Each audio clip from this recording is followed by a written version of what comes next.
Hello, everyone.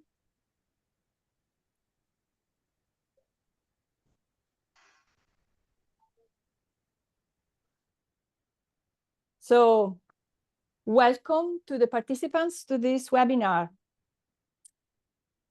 This is the 5th of our series of webinars for the Emeralds project. Today, we talk about data infrastructure and development frameworks.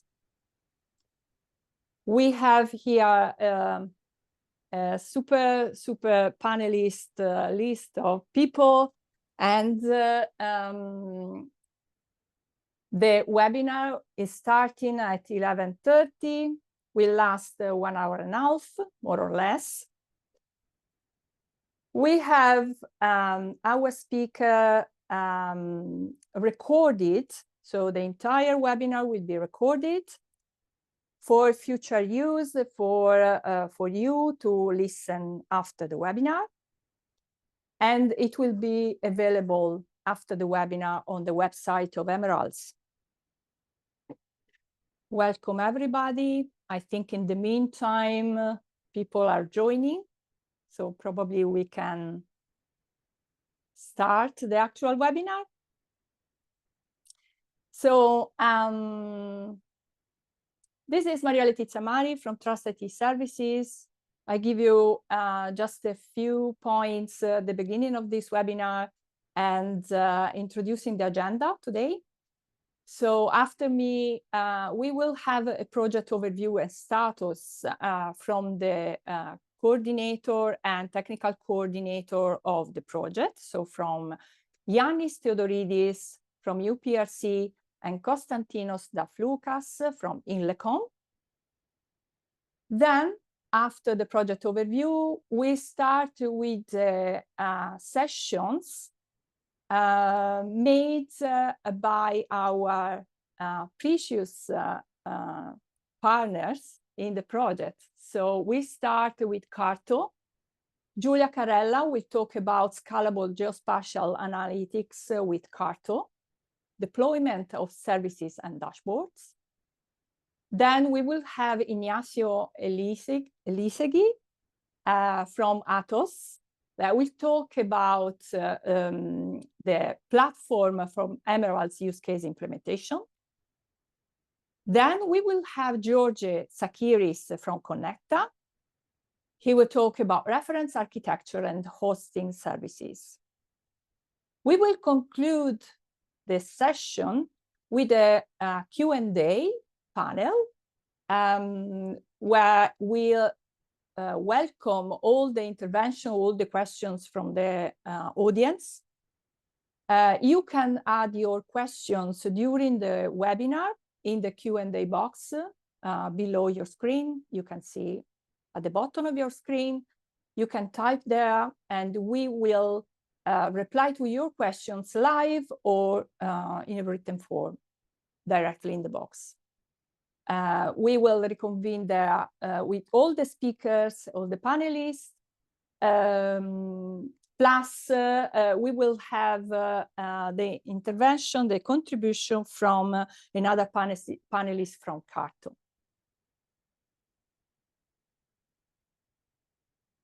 So the questions are kept in the Q&A session. As I said, the webinar will be recorded and the slide will be shared after the webinar. I want to give the floor now to the technical coordinator and project coordinator of Emeralds. So Yannis and Konstantinos, the floor is yours. Thank you, Maria Letizia. Welcome also from my side to our webinar. Let me share my screen. I guess you can see full screen now. Yes, perfectly. Is it okay? Thank you. Okay, thank you, Maria Letizia. So again, welcome to our webinar. It will be an opportunity for us to present you some of the advances during this project, which runs just started its third and the final year. Just a few words to set the scene. this is the scientific actually background of the project. We talk about urban mobility data, and as we all know from our daily routines, this data has some kind of extreme characteristics. For instance, there is a very big volume of data, and soon will be much bigger. There is a velocity of data, which has to do with the actual frequency of the production of this kind of data. We have a variety from GPS coordinates to weather data to media posts to other kind of information that is also involved. Complex data. Sensitivity is a very important aspect also in our project, because we are talking about human behaviors, human routines that should be protected in order not to be disclosed, and of course heterogeneity. So all these aspects are of importance, of high importance in projects like ours, which deals with urban data. And during the project, which, as I said before, just started its third year, we have already developed an ecosystem that is, to our opinion, a state-of-the-art ecosystem, which will deal with mobility analytics as a service. And this will be an opportunity today to give you details of this ecosystem. What is this ecosystem about? It will be a set of advanced services. We call them emeralds. So if you hear the word emerald in the presentations of our colleagues, you can have in mind that it is the services that we are developing. This ecosystem will be consuming extreme scale data, both historical archival data and real time, with an emphasis on real time data. It will be, this data will be consumed and analyzed through efficient AI machine learning driven methods and models, and it will also have into consideration the entire computing continuum, from the edge to fog to cloud. So some of the services are running at the cloud, some of the services are running at the edge, and the idea is to find the ideal, let's say, location of where a service will run according to the specs and needs driven by our use cases. To be a bit more technical, I will not go into many technicalities. We have two families, let's say, of advances. The first group of services has to do with the data processing and analytics per se. So we talk about privacy evaluator, map matching, range queries, compression techniques, fusion techniques, analysis of trajectory data, and so on and so forth. And by the way, this was actually the content of the previous webinar we had last week, and I guess the presentations are already online. So if you did not have the chance to participate in that webinar, you can find the presentations in them in our website. And there's another category of advances which has to do with the frameworks that support the first group of services. So in this second category, we have the data infrastructure and development frameworks, from the Emeralds toolset and the Kato Analytics toolbox to secure communication protocols and machine learning models development and deployment. This second part, this lower right table, is exactly the content of this webinar that we have today. So the presenters, the speakers will go into dive in more depth in this second class of advancements of the project. How we are evaluating, assessing all these services and developments. The project is built around 3 pilot cities. The first is in The Hague, in Netherlands, where the idea here is how to improve safety and security measures during events, because as we all know, when a big event, a festival, a football game of high importance, a concert is taking place in a city, many routines change, and these routines may have the change of these routines may have risks, and some special crowd management should take place. Some risk measures should be, let's say, assessed. This is the idea of the first pilot. The second pilot in Rotterdam, with data from Rotterdam, has to do with the traffic congestion and how to reduce this congestion and, of course, improve as a result the traffic flow. This is what the transportation engineers call forecast as a service provision, which is very important in traffic management and optimization. And the third pilot is in Riga, where the idea here is to have efficient public transportation and route optimization in order actually to reduce the environmental impact of public transport. The project itself has set 5 milestones. Now we are in month 26. The project will end December this year. So we have already achieved the first 3 milestones, where the main achievement so far was to design the reference architecture of the project and the preliminary implementation of our ecosystem. We also had the development of state-of-the-art services and tools. During this 3rd year, we are refining them to better match the use case needs. We have, through this assessment, we have also made some preliminary validation of our use cases. And what will follow is milestone 4, that will have the final actual integration of services on the platforms and the second assessment cycle with respect to the use cases. And the last couple of months will have to do with the wrapping of our developments and the final results.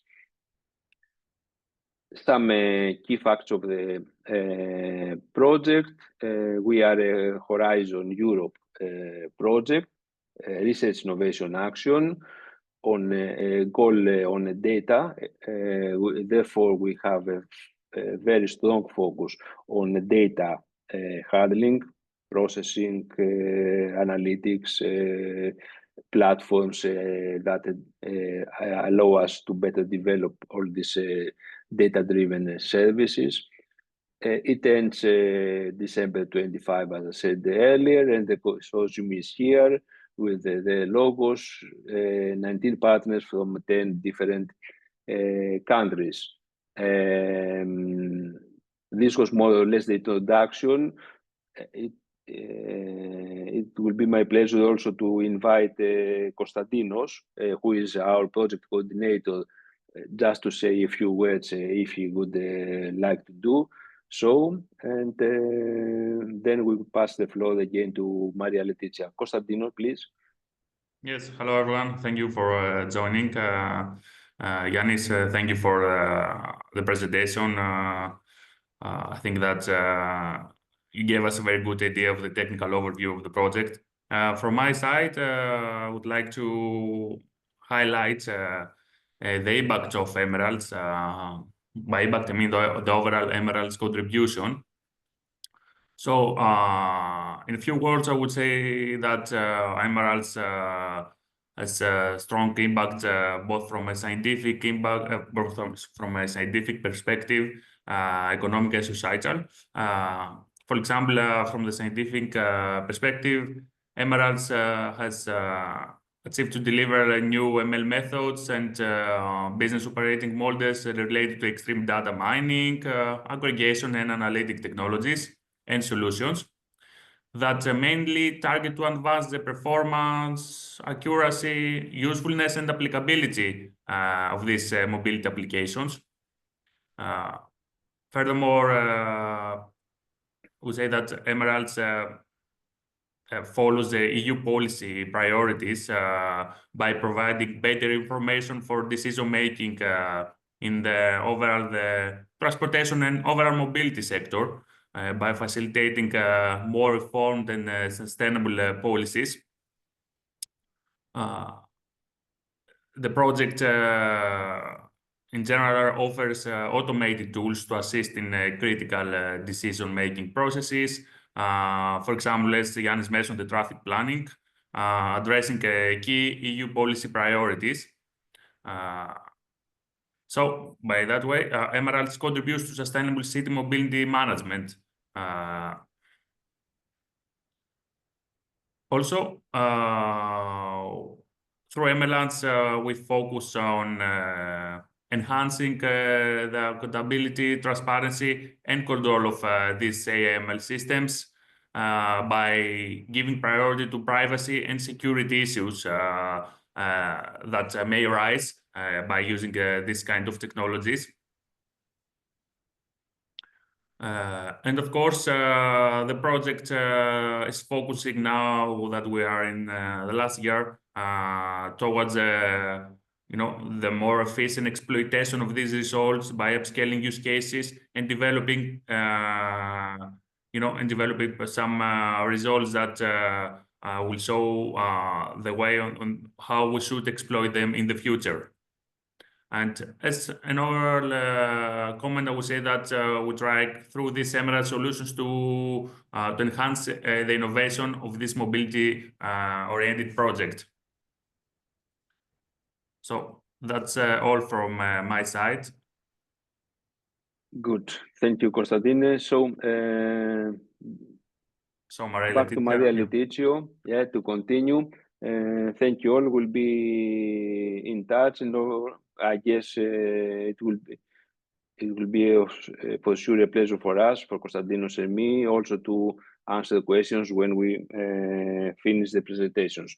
Thank you, Maria Letizio. Letizia, the floor is yours. Thanks. Yep.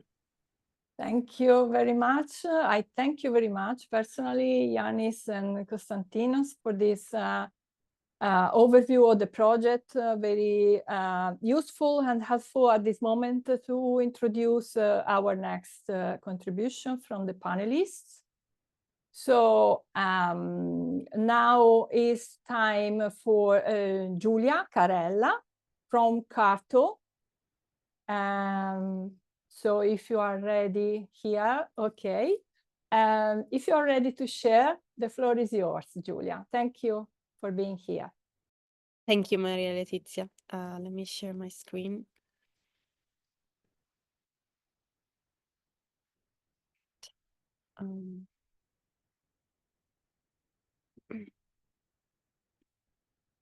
Okay. So welcome everyone to this webinar. Thanks for the introduction to the Emerald project. We as Carto are very happy to be part of this project as we have been working in the past extensively on urban planning and transportation, and this is an occasion to apply our expertise and use our platform to improve these services. So in this part of the webinar, we'll be talking about the task about deployment of services and dashboards. But first things first, what is Carto? For those of you who don't know what Carto is, we are a cloud-native location intelligence platform. The mission of our platform is to empower users, both technical and non-technical, with the best data and tools to unlock the power of geospatial analysis.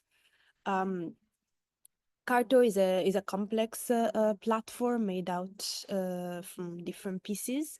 It's fully cloud native, so it works on top of existing data warehouses such as Google BigQuery, Snowflake, Amazon Redshift, and Databricks. And on top of these existing data warehouses, we have developed several tools to run geospatial analysis.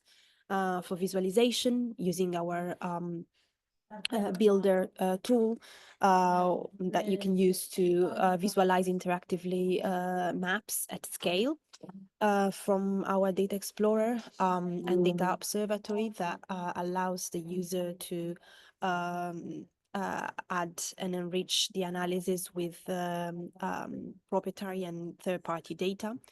To analytics tools like the Analytics Toolbox, which is a set of UDFs that run natively in the data warehouse of choice and can be used to run complex advanced analytics, to workflows, our new, well, not so new now, low-code tool that empowers also non-technical users to run geospatial analysis. And finally, we have a set of tools also for developers to create apps on top of our platform. So part of this presentation today will be presenting some of these tools that will be also used in the Emerald project. The first is the Analytics Toolbox. As I was saying, this is a set of user-defined functions that runs natively in SQL or Python, depending on the platform. And they run natively in the data warehouse of choice and can be executed using simple SQL or Python command in the case of Databricks. We also have another tool that can be used to implement these UDFs, and it's a low-code tool called Workflows that can help democratize the access to spatial data science and geospatial analysis. So even if you don't know SQL, if you don't know Python, you can still use our low-code tool to design workflows, meaning geospatial analysis. These workflows are compiled in SQL or Python and are executed inside the data warehouse. So you don't really need to know how to code, you just need to understand what kind of analysis you want to run and then connect the different components. We have a lot of components available for running different types of analysis, more than 100 and counting, we are developing them across the different cloud platforms to be platform agnostic. Recently, we also developed a new framework to add component that can be easily customizable. We've called this the extension packages. So these are basically packages that the user can develop themselves, starting from a template that we make available. So you can write your own logic, and these are then built using SQL, and you can take advantage of the configuration interface that we make available, that it's taken from our core product. And these are much easier to distribute and install. And we've also made some examples that you can take inspiration from. We've started with an extension package to make dataset from Google Earth Engine available in Carto. Then we also developed one for implementing some propagation model for signal loss for telecommunication. And we also have an extension package to run API to environmental data.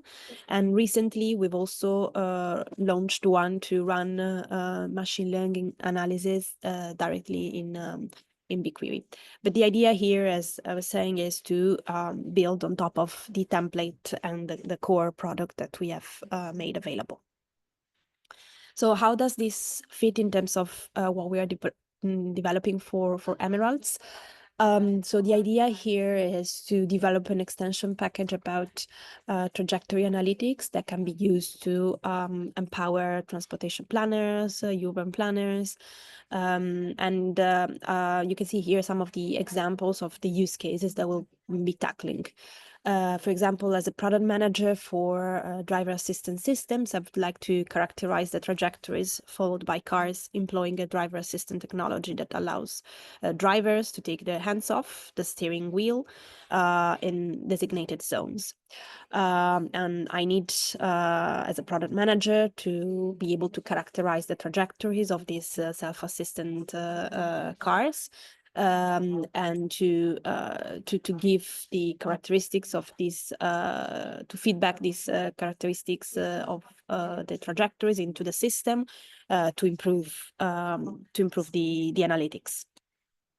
Another use case could be as an insurance analyst. I aim to combine the data provided by driving patterns provided by telematics and claims history to better understand, characterize drivers' behaviors. And this, for example, can lead to improving premium on a personalized base. And reduces unnecessary claims and also help with fraud detection. And finally, and this is within the telco use case, as an RF engineer, I would like to use these movement patterns and connectivity data to optimize the placement of cell towers. And again, we are talking about trajectories, in this case, not cars, but people moving. And I as a network engineer, I need to understand how people move and the characteristics of these trajectories to be able to optimize network coverage. So how we're gonna do that? We're gonna create an extension package specifically to run this type of analysis. We will enhance Carto with advanced trajectory analytics by integrating Emerald services into Carto for extreme scale geospatial analysis. This will allow the user to provide actionable insights for mobility data analysis. Using our local tool, we will offer low entry barrier tools for all users, both technical and non. We will deliver fully cloud native experience that can be seamlessly integrated into mobile cloud platforms. So in terms of the objectives of our contribution here, we will benchmark existing technologies to derive trajectory analytics. Specifically, we will use two packages developed in Python called PyMeos and Moving Pandas, and we will benchmark them on different cloud platforms to understand which platform to use for development, and how to extract the most interesting bits of each package for this use case. And we will evaluate these packages and the different clouds based on performance, scalability, and usability for mobility analytics. Then we will develop custom workflows components that can implement core trajectory analytics functions. For example, the creation of a trajectory from a set of points and timestamps, the processing, getting some movement metrics, for example, speed, acceleration, duration, length, the possibility to extract values from these trajectories at specific timestamps and location, and then going further to more advanced methods, for example, trajectory cleaning or smoothing or aggregation. We've started running the benchmarking, and we already have some of the first results. We've run this benchmark comparing the same methods from these two Python packages that I've mentioned before, Pymeos and Moving Pandas, in different clouds. Here you can see the results for running the different functions in Databricks, and we are also working now on running them in BigQuery and Snowflake. So the result of this benchmark will tell us which direction to go forward. And finally, we are also working on visualization of trajectory data.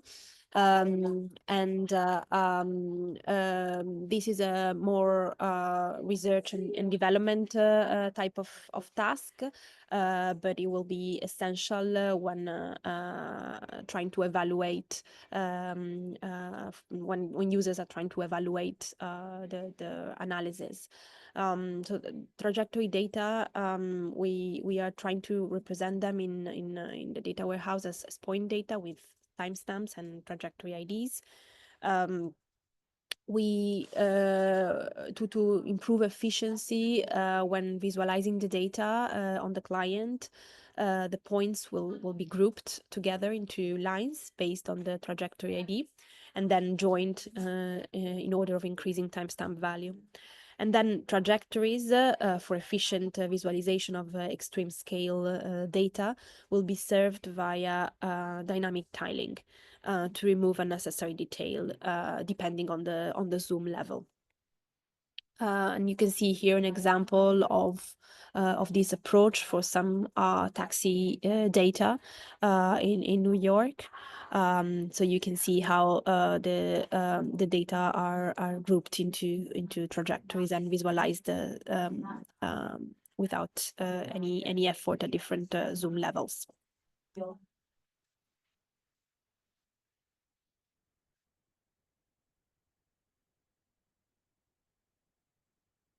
Okay, so that's all for today. If you have any question, please feel free to ask them at the end of the webinar, or you can also reach me at this email. Thank you very much for attending. So thank you very much, Giulia. Thank you for your contribution to this webinar. So now I give the floor to Ignacio. So Ignacio, are you able to share your screen? Sure. Let me just share my screen. So okay. Great. Okay. I think you can see it, right? Yeah, now, yes. Thank you very much. The floor is yours. Go ahead. Thank you. Okay, perfect. Thank you, Maria Delcia. Thank you, and welcome again to all the attendees. Well, Atos here is responsible for the design, deployment, and support of the, let's say, common Emeralds platform for the project's machine learning engine is to develop the corresponding models and subsequently deploy these models into the use cases final premises and run the final project use cases, right? So this is why we call it use case implementation, because at the end we are supporting somehow part of the final implementation of the use cases. So this is, let's say, a functional approach we want to provide here of the Emerald's platform, the Emerald's Mobility AI as a service platform, which simplifying, it's a set of machine learning tools deployed in, let's say, a cloud environment, specifically tailored. This is let's say the novelty, tailored to address the requirements of the Emerald's projects and the needs of the pilots in terms of models deployment. This is an overview of the contents. We provide here, let's say, an overview of the platform and the main tools it involves, guided mainly by the objectives this platform is designed for, and dividing it into, let's say, 4 main functional blocks. We try to provide a functional overview instead of a too technical, right? And these functional blocks are related to the development of the models, the deployment of the models and the services linked to these models, the data coming from the use cases management, and finally the monitoring of both the cluster, platform, and the model's performance. So in this sense, I'm starting, let's say, from right to left.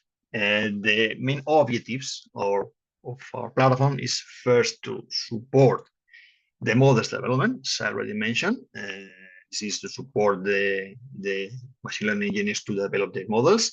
For this, we have integrated the platform with the Emerald's GitHub in order to make easier to these engineers to put the code of their models into the platform.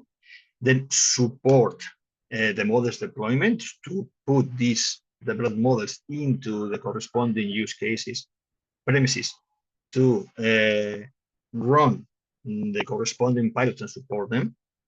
The integration of the achievements of the models development process with the rest of the project platforms, with the Carto platform we have already been presented, and also the Connecta service framework that will be presented later.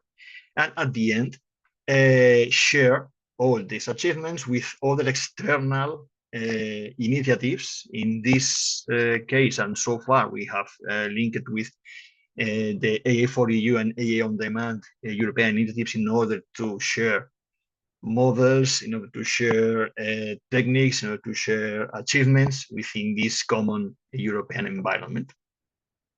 And to achieve all of this, we have put in place a an MLOps framework, right? With a set of specific machine learning tools related to the data management, provide a data repository, data versioning tracking, data tracking, to support model experimentation, to support the full life cycle of the models, and also to monitor the performance of these models. It is to remark here that all these tools are all of them open source. So at the end, the MLOps framework is an open source framework. And in turn, this MLOps framework is, of course, supported by cutting-edge DevOps technologies in order to achieve the automatization of all the tasks in terms of deployment, retraining, these kind of things. Also include all the functionalities as the data management, the IDM, the access control, and so on and so forth. And behind these technologies, we have the core, let's say the hardware of the platform, which is built on a Kubernetes framework, right? Currently, it supports, if I'm not wrong, 100 cores plus 200 gigabytes of RAM, about 20 terabytes of hard disk in order to store data. And also we offer one GPU in order to improve the development. This Kubernetes approach somehow guarantees the replicability of this MLOps framework if we have to be migrated to other scenario or expanded or whatever, and the scalability of this in case more GPUs, more RAM, or more CPUs are needed, it will be easy for us to expand the capabilities of the platform without touching the rest of the already working components. So this is a simple schema that more or less groups the technologies and tools used to build this MLOps platform according to the functional blocks I have already mentioned. At the end, and let's say from a very high point of view, we have built a cloud, an integrated platform, which is from a very, very high point of view, represented by a web domain, right? Because it's a website you can access, which exposes a set of HTTP endpoints, which at the end are user interfaces, web user interfaces you can access to interact with the platform, or HTTP REST APIs in order to also automate or improve or implement machine-to-machine dialogues with the platform, right? So these endpoints enable the access to these offered services and functionalities we have already implemented. Then, let's say, from a closer perspective, the tools are grouped, or mainly grouped, conforming these functional blocks, the functional blocks I already mentioned.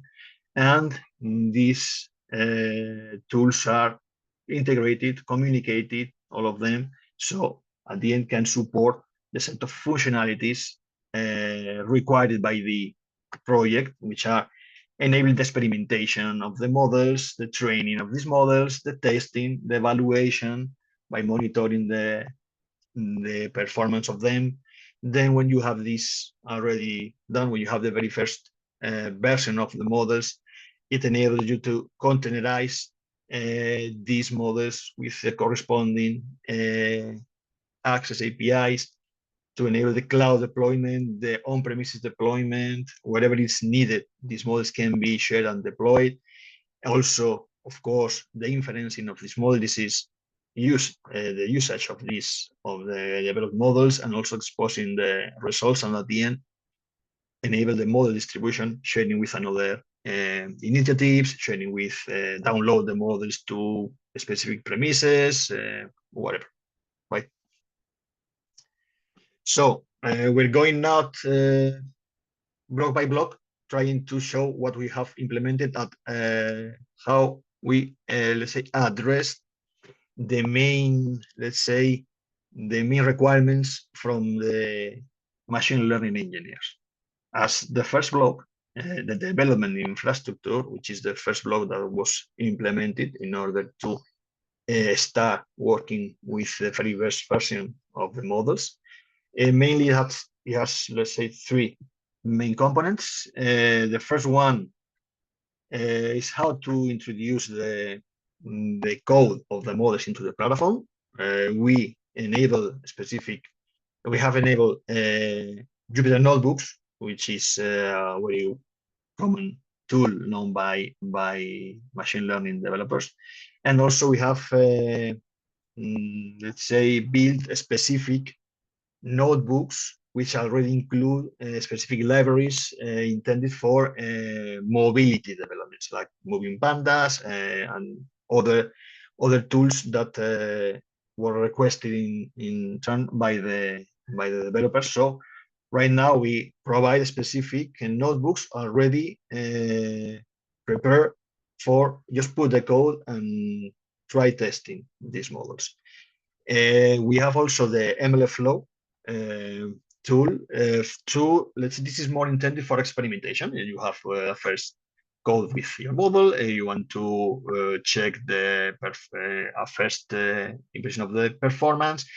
Parameters, which parameters influence in the performance. If I move this, change this, I would approve this other technique. This can be done using this MLflow tool, and also allows a common development of the models, because you can register your models, share your models within the MLS community of developers in order to improve it.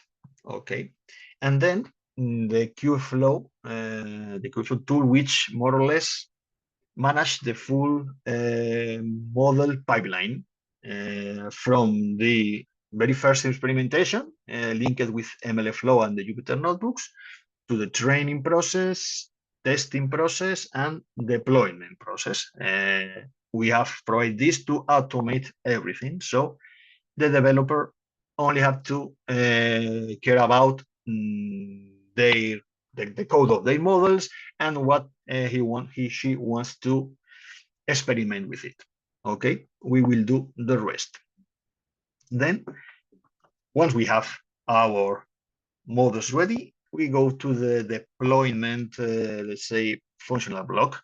In here, we have two different scenarios, right? The first one, which is directly aims to the use cases, to specific use cases within MLS that needs a specific model to run a specific action. In this case, we prepare integrated with the MLS GitHub and managed mainly by the QFlow tool. We have automated the process to run and deploy, to test and deploy the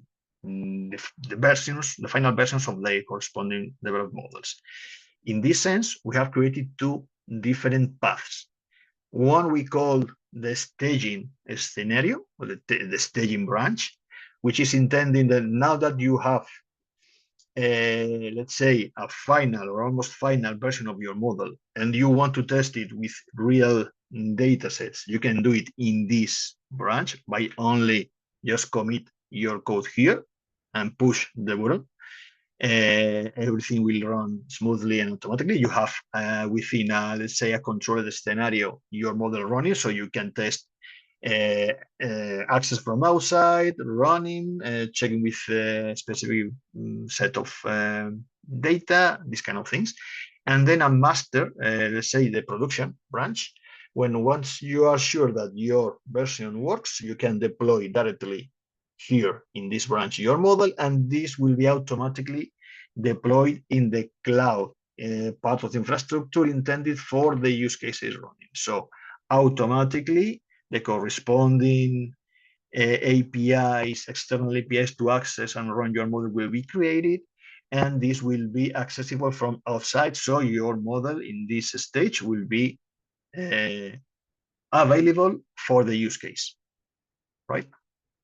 All the models we have created, all the containers we are creating in this process are also stored and shared in the common repository. So in case that these models are needed in other infrastructure, on-premises infrastructures, can be easily downloaded and installed there. This is, I would say, the scenario we have already tested that is already running for the pilots, and the other scenario we are just working on right now is the federated learning scenario, which is a bit different from this one, because in this scenario we manage edge devices, which is specific clients where the models have to be specifically deployed, and there is a specific component, which is the aggregator that receives data from these models. This is a federated learning scenario intended to preserve the privacy of the data on edge devices. This is something that we are currently creating and experimenting with the corresponding work package.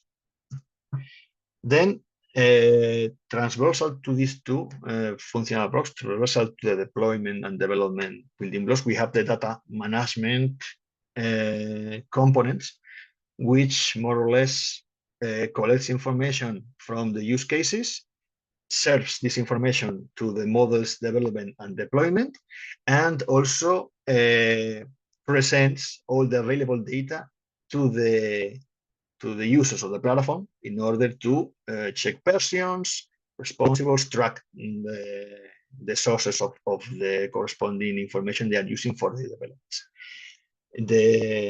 The main component here is the data repository, the central data repository, which is hosted by a min.io. It offers, let's say, a central repository classified by buckets, right? We have where these buckets can host different data formats, right? We will manage public buckets in order to share data among all the users of the platform, and also private buckets, so where the specific developers can put their own data in order to experiment or create their own testings before sharing this information with the rest of the developers. And this component is offered in two different ways. We have a web user interface that you can just access, and using directly drag and drop, you can put data here, move data from here, so on and so forth, and also an S3 API, which is an Amazon standard for machine-to-machine data sharing, that enables you to just upload data from your corresponding components, or also connect the central repository with the rest of the components of the platform. So data within these buckets can directly be exploited by the QFlow, MLFlow, Jupyter notebooks, so on and so forth. Also, the data management layer can support a specific instance of a specific databases such as Mongo, MySQL, Postgre, in order to implement specific interactions with components or external users, right? Right now, we only have a PostgreSQL instance that supports a mobility database, which is used by Carto in order to get information, and also by other developers in order to inject data here. And just at the end of this building blocks, we have the monitoring tools, right? Which is connected to both.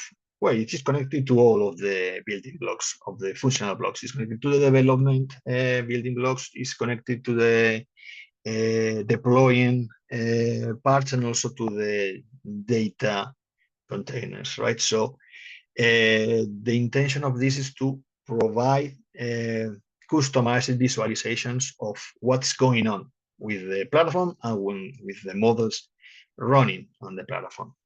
In this sense, we have two different sets of monitoring dashboards, right?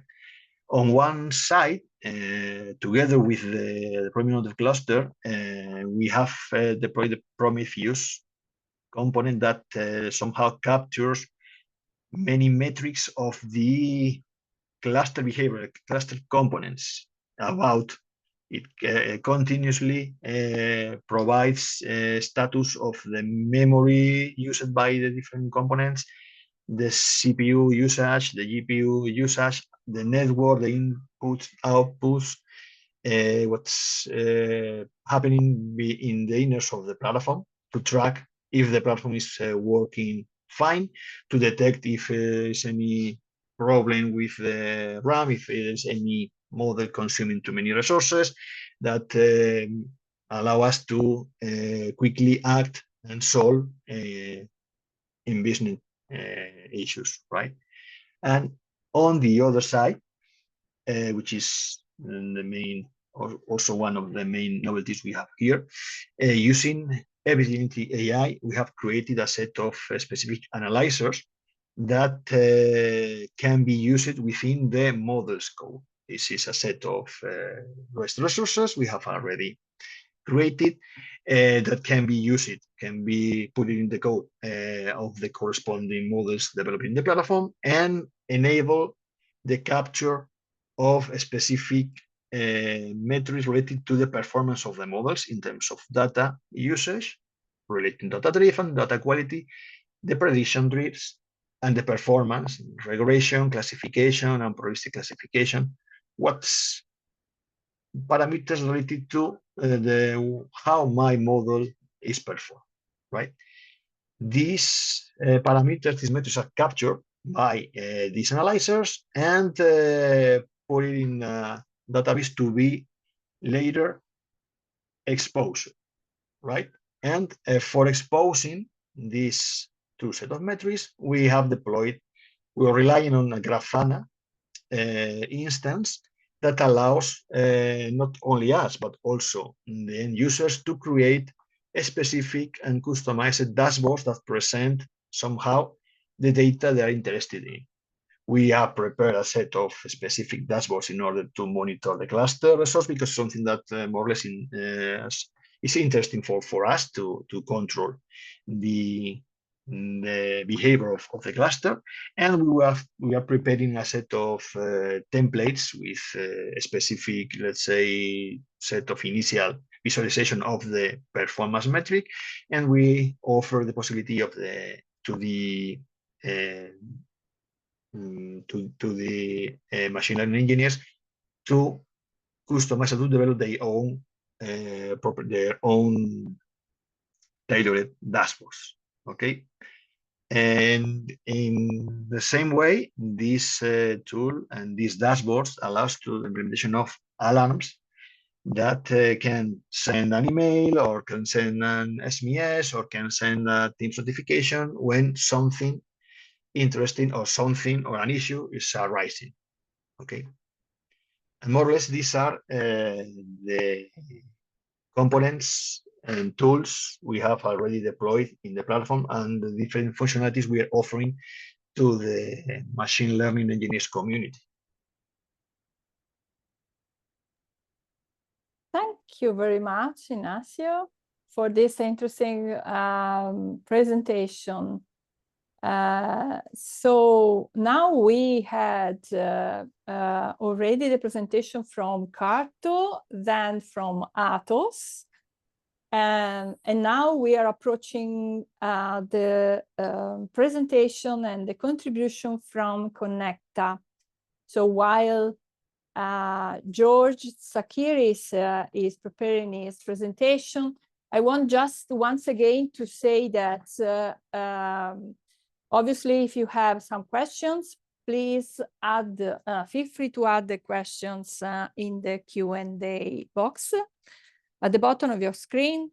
So the whole panelist session, the whole panel of speakers can reply to you in the proper section at the end of the webinar. So feel free to do it, to use this box. So now I see that George is sharing his screen properly. So I want to give the floor to him. So George Tsakiris from Connecta System, the floor is yours. Thank you. Yeah.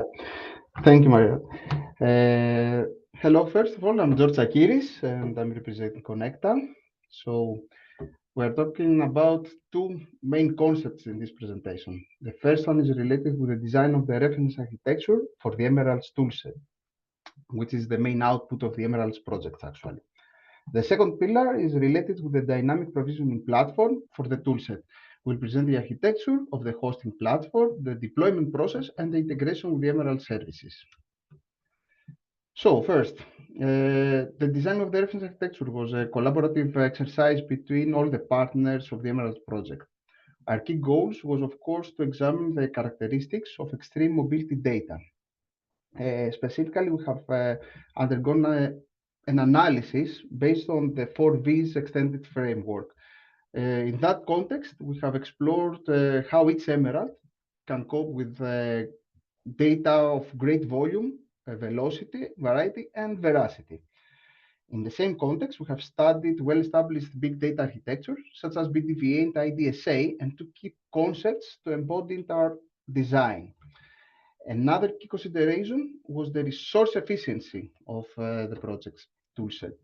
To that end, we have considered the use of distributed computer environment and apply modern architectures for the orchestration of tasks across the compute continuum, as already presented by Yannis in the initial presentation.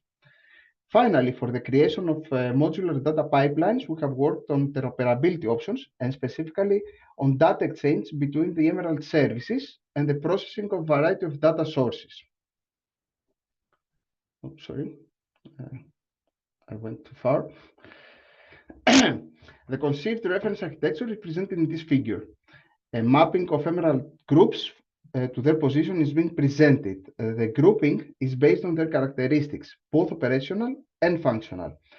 Two supergroups have been marked with gray and blue color, with blue being the ML-based components. Interoperability have been achieved with Emeralds built on industry standards, such as RESTful APIs, containerization, message brokering, common databases, and so on. And we have focused on the mobility domain by incorporating technologies such as GeoParquet, GeoPandas, and mobility DBs. Sorry about that. Next, here we're presenting an instantiation of the reference architecture for the support of Emerald use case scenarios. Apart from a more detailed presentation of the mapping of the Emerald's components, as you can see, the integration of 3 external platforms, let's say, or platforms related to the Emeralds of Atos, Carto, and Connecta can be seen. With Connecta platform supporting the data mining, processing, and analytics services, Atos supporting the inference of the machine learning components, and finally Carto offering production-grade dashboards and visual analytics, as been presented before. The architecture follows a microservice approach to enable task orchestration across the computer continuum, maximizing resource efficiency, and allow the processing of real-time and historical/batch actually data. We have also followed the industry standards of setting up the infrastructure on Kubernetes clusters mainly to provide the capability for horizontal scaling of the solution during load fluctuation, which is a common case in urban mobilities. Next is the second topic of this presentation. We will discuss the newly created Emeralds Holding Services. The platform was initially developed as a testing environment for the CI/CD pipelines of the Emeralds. Building on that foundation, we have enhanced it to support the project use case scenarios and integrated with other Emerald platforms. The project heavily relies on open source tools, both for its platform component and for the automation of the deployment and provisioning of the platform. Additionally, the source code of the platform will be available as open source at the end of the project. So, this is the main architecture of the hosting services, which is designed to cover the orchestration of the tasks across the various nodes of the computer continuum, as it can be seen. Our goal of the platform was to offer a consistent deployment, first of all, by offering GitOps best practices, ensuring all deployment configuration scripts are stored in Git repositories alongside the platform-dependent scripts. We have also offering centralized management to control cloud, fog, and edge devices from a single point. To achieve this, we have deployed KubeEdge on the main Kubernetes cluster and KubeEdge agents on the edge and fog nodes. It's worth noting that this approach supports even connection to computer nodes on private LANs that usually cannot be easily reached. Furthermore, the two components, actually, the Kubernetes and the KubeEdge, are providing the necessary scalability to the platform by enabling automated vertical scaling, at least for the cloud deployed resources. And I'm saying this for the cloud deployed resources since there the resources are actually almost infinite. For edge and fog devices, and especially those on private networks and private labs actually, scalability is supported, but requires a manual addition of a computer node, of course, or partial at least manual. For the performance monitoring, we have integrated the common standard Prometheus and Grafana for real-time system insight. Furthermore, the modular approach of the platform architecture allows the integration of new Emerald services, the creation of flexible data pipelines, and the seamless deployment of new features on the Kubernetes platform using Helm charts, actually. Of course, Kubernetes and KubeEdge are heavily rely on containerization, and therefore, specifically for the containerization of the Emerald services. For that purpose, we have designed a CI/CD pipeline template that is being followed by all Emeralds. The process, of course, starts with a commit of the code, of the source code into the central GitHub repository that is being used in the project. We are using GitHub Actions to execute various tasks, such as testing, stat code analysis, including security scanning, and finally, the actual building of the Docker image and the storing of it on the Emerald's container registry, from where both Connecta and Atos platform is downloading the necessary images. At that point, a continuous delivery part is starting with Argo CD, an open source GitOps application, deploying the images into the target Kubernetes cluster, that presented before as a testing environment. This process applies mainly for non-ML emeralds. For the ML-based, it is a slightly different approach based on MLOps best practices, which has been already presented by Ignacio. To streamline and standardize the creation of the platform, we have followed DevOps best practices to automate the entire development deployment process. The related software code can be used by any interested party that would like to create or enhance an execution environment for the Emeralds toolset. Users will have to clone, of course, the repository and follow the instructions provided that they have the necessary hardware resources. That's obviously the only thing that we cannot ship or store on GitHub. The whole process is being driven through Ansible playbooks, which Ansible is an automated software, actually. The necessary computer nodes can either be deployed automatically, especially if the interested party has an access to cloud resources, Azure, Google, AWS. And for that purpose, we are using OpenTofu, an infrastructure as a code tool. Of course, if that's not possible, if you have only local lab, then the configuration of the machines, of the physical machine, should be done manually. Next, the Ansible will handle the installation and configuration of all required components, such as the Kubernetes, the kube edge, the integration of edge nodes whenever this is possible, and finally the Argo CD, among other smaller services. The usage of the Argo CD is to configure automatically deploy the Emerald services using Helm charts that can be stored on each Emerald repository. End users can modify these end charts and create their own custom data pipelines.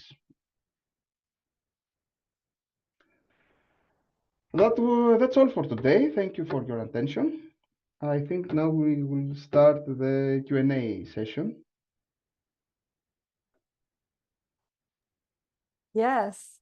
Hi, George. Thank you very much for your contribution today during this webinar, your interesting presentation for Connecta. So now we are entering in the last part of the webinar where we have the chance to talk with the audience. So I ask all the speakers to switch the camera on so everyone can see you.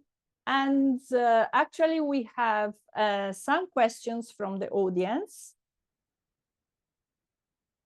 at the moment. So I'm trying to put in a proper order. I don't know who wants to reply to these questions, but I would start from this one, which came, I don't know, probably for Atos, but let's see. So this is the question. For someone who's just starting to work with machine learning in their organization, what are the main benefits they would get from using the Emerald's machine learning operations platform compared to building everything from scratch? I don't know if maybe Ignacio can reply to this question. That's definitely for me. Yes, thank you. Thank you, Leticia. Well, in this sense, the benefits, I would say you have the first one, the first, and from my point of view, the main one will be the abstraction, right? So having a platform like this abstracts completely the machine learning engineer to everything related to the hardware infrastructure, libraries, deployment processes, interaction with different data sources, so on and so forth. We are providing everything in a nutshell, right? So for me, this will be the main advantage. You only have to care about your code, right? which is of course responsibility of the developer. So you put the code there.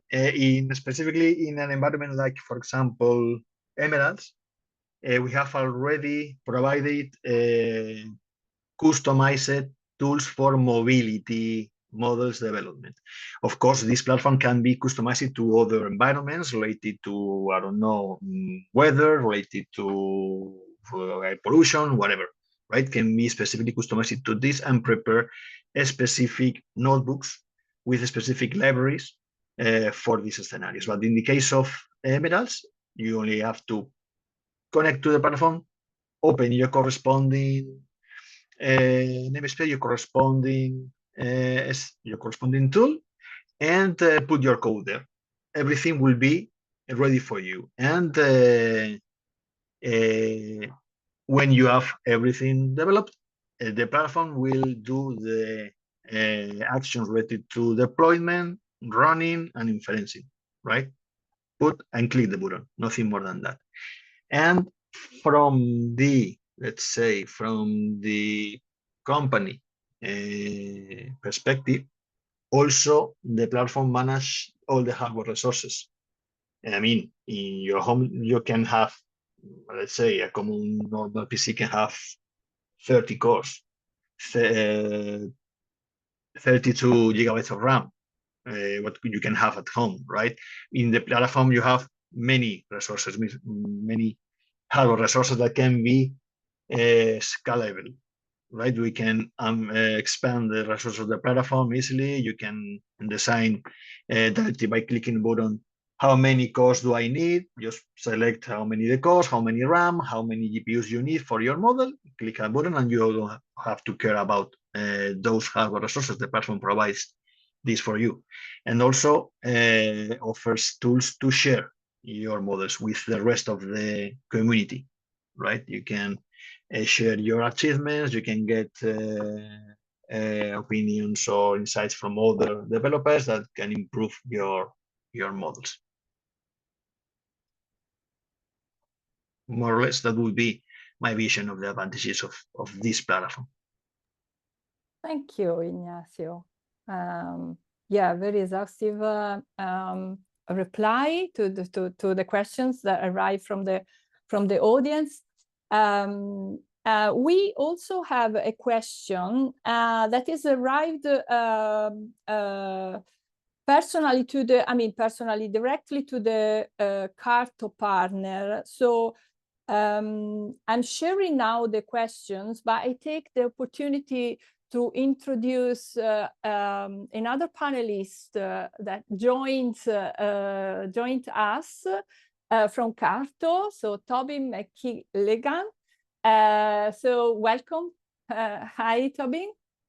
So I would say that I read the question, and then Julia, Tobin, you decide how to manage this reply, and you take the opportunity if you want to complement the previous presentation with the Tobin one. So you use your time, I'm sure, wisely in this way. And I anticipate the question, so I give the floor to you both, okay? So the question is, could you share a real-world example of how the Carto tools have helped or can help a city or company make better decisions about transportation or urban planning? So I think this is appropriate question for you all. The floor is yours. Thank you. Yes, there are a couple real-world examples, some that we've actually developed, and one of them that I wanted to share are some applications that we developed for the Hawaii Department of Transportation in the United States, actually. Let me go ahead and share my screen and see if I can show some of these. Yeah, you should have the right to screen. Yeah, to screen sharing. Right. Thank you. Yeah, we can see it. Excellent. Perfect. So The state of Hawaii is a chain of islands in the middle of the Pacific Ocean. And so for their transportation in particular, it's important to understand climate risks or environmental risks. And this is an application that we developed that helps them start to do that. Actually, this application is publicly available. So let me go ahead and grab the link from up here, and I could put it in the chat room so that other folks are able to navigate to this link as well. There's the link there in the chat. But Yeah, this is perfect. one of the applications that we developed. This is helping the Hawaii Department of Transportation, urban planners there, transportation engineers there, to make better decisions about the environmental risks specifically. So you can see here, I'm zooming in on, this is Honolulu, which is the capital of the state of Hawaii. And there are several different environmental and climate related layers that we have in here. Everything from the amount of traffic, different classifications of the roadway system, the condition of the pavement, for example, whether it's good or fair or poor, not so good. Some of the important climate and environment related data sets would be ones like these. So we have information on the passive flooding or the area of a roadway that might be exposed under certain sea level rise scenarios, for example. Let me turn off some of these layers so that we can focus on a couple. What I'll actually do is I'll turn off all of these. I had turned on some of the sea level rise ones here in this menu right here. So those are some of the ones that we're looking at right now. Let me make sure some of these other ones are turned off. Yeah, so this will give us a little bit of a cleaner view of just the map data sets that we want to look at. But so what we're looking at here is the sea level rise scenario. I'll select 2 feet specifically. So you can see me here turning on and off different sea level rise scenarios. I'll just turn on the 2-foot scenario there. So here in Honolulu, and this is good for across any part of the Hawaiian Islands.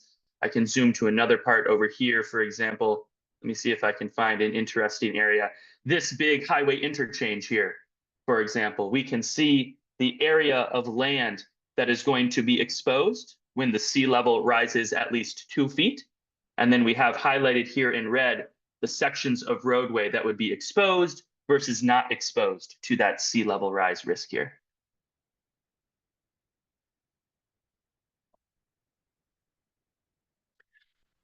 Of course, this is not the only environment climate data set that we have in here. I can go ahead and up to this hazards list right here. If instead of sea level rise, I wanted to examine, for example, the amount of erosion that could occur.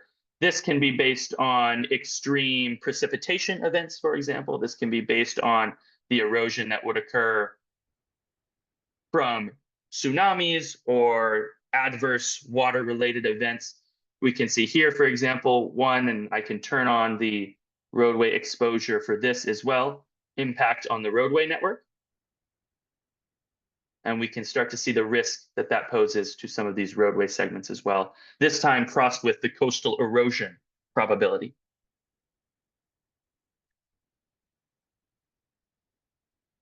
If there's one more that I want to show, we have lava flow in here. Lava flow, probably not pertinent to every area, but Hawaii is a volcanically active area, so we have lava flow in here as well. In addition to these climate hazard data sets, there's actually also some indices that we've created that combine several of these. So if instead of just looking at one, for example, let me turn on some more information here. One thing we can do with this application is combine several different layers in order to give us a bit of a better view. Instead of looking at just one data set, I can combine multiple of these data sets into a single number that's going to tell me, quantify the exposure of a particular roadway segment based on all of the data layers instead of just 1 or 2 that I might turn on in the map. This that we're looking at right now is actually the public view of the application, the link that I had sent in the chat. But we also developed an internal version of this application that is a little bit more on the advanced analysis side. I'm not able to share that link publicly. Even if I did, you wouldn't be able to access it because it requires a login. But I did prepare this video here, and I'll switch my tab here briefly. I did prepare this video to share a little bit of what the internal application looks like. So this is related to the index topic that I was just discussing. What this is allowing some of the transportation engineers and the urban planners at HDOT in Hawaii to do is change how that index is quantified, change how that assessment of environmental risk is calculated. So you can see here in the video, as I'm navigating here in the application, I'm adjusting these small sliders. And that is controlling the index calculation, telling me which data sets are more important versus least important. And we can see that updating automatically in the map in real time there as well.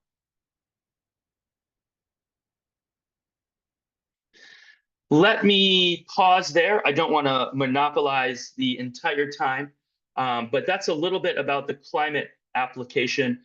I'm happy to share about a safety-related application we developed for the same state government as well. But let me pause there and ask if there are any other questions, if we want to explore this a little bit more. Julia or Marielle, whatever you would prefer for the flow of the webinar. Thanks, Tobian. I think it's fine. Oh, great. Thank you very much for this contribution. That was a really interactive and explore more about this application. So thank you very much, Tobin, for joining us in this webinar, even if you are in another time zone. So thank you twice.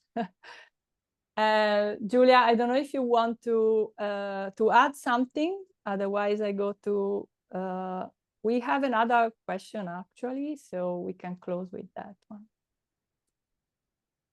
Julia, yes, no, I think it's Tobin has shared these two examples, which show very clearly the power of the Carto platform. As part of Emeralds, we'll be focusing more on, as I was discussing earlier, trajectory analytics. But ideally, we could also build apps on top of everything that we will develop as part of Emeralds, as Tobin showed, that can be used directly by urban planners in the pilot city to run their analysis. And sorry to interrupt, but if I might share just one more thing before we close out this question, because we were talking a little bit about machine learning and artificial intelligence. And so if I were to highlight just one aspect of how that's built into some of these applications that we've developed, that's the video I'm playing right now. This is related to the safety aspect, the roadway safety, highway safety aspect of the application. And what we've actually done here is built a model to predict the number of crashes that are occurring in an area. So this is machine learning that we've done using previous crash data from years prior to this. And with that information, we can put together a machine learning model to predict where crashes are going to happen, to predict how many lives might be affected by a crash, whether through an injury or a fatality. I'll stop there, but we were talking about machine learning, so I wanted to add a little bit about that as well. Yeah, okay. Thank you, Sabine.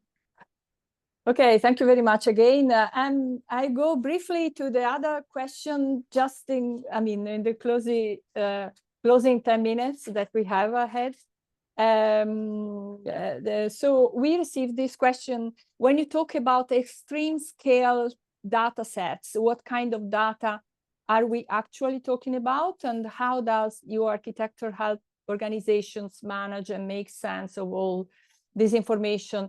I think somehow probably Connect already talk about something related to this topic, but I don't want, if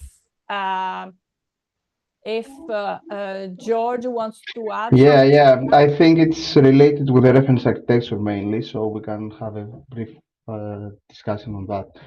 So when we're discussing actually for extreme scale data sets, of course, in the context of the Emeralds project, we are referring to urban mobility data, which are characterized by high volume, high velocity, and high variety. And of course, these datasets originate from diverse sources, including GPS data from vehicles, I guess, road network information, sensor reading, real-time traffic data, of course, and yeah, weather report, obviously. The challenge lies in efficiently ingesting this data, processing, analyzing, and visualizing on Cartop platform, for example, this data to extract valuable insight for urban mobility management. So, and specifically, I think the Emeralds architecture is designed to handle these challenges by implementing a distributed computing approach across a compute continuum, the edge, the fog, and the cloud. And this should enable organizations in the future to be able to ingest and process extreme scale data, perform high-speed and scalable data analytics, use the AI and ML models to gain insight on mobility items, and I guess finalize to visualize insights through interactive dashboards. If we need to sum it up somehow, the goal is to transform raw urban data into a decision-making tool, actually, through dynamic and configurable data pipelines. That would be my short answer, I would say. I don't know if we need to expand a little bit more on that. Okay, George, thank you. Thank you very much.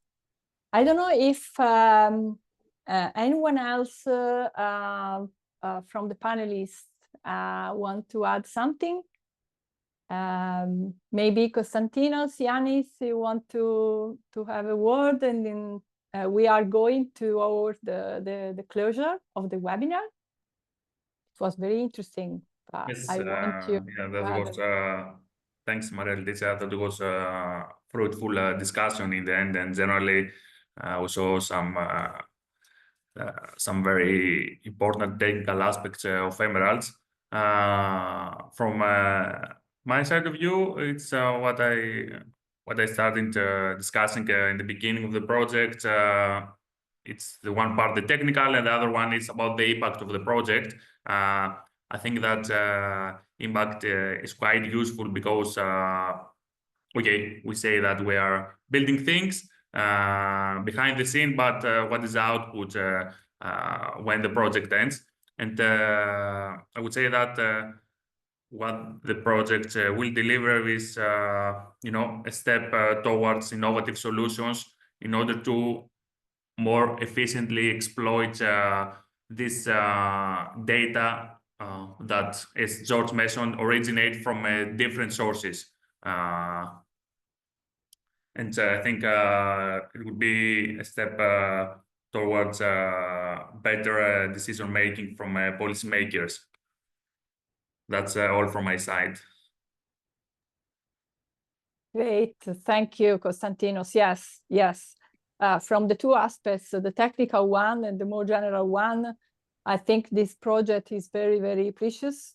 And the work we are doing is very valuable. So these kind of webinars are this webinar series is the right opportunity to make audience, let's say, aware of what we are building here. So it's important also with the vision in the future, no, in the exploitation phase and the last part of the project and period of the project.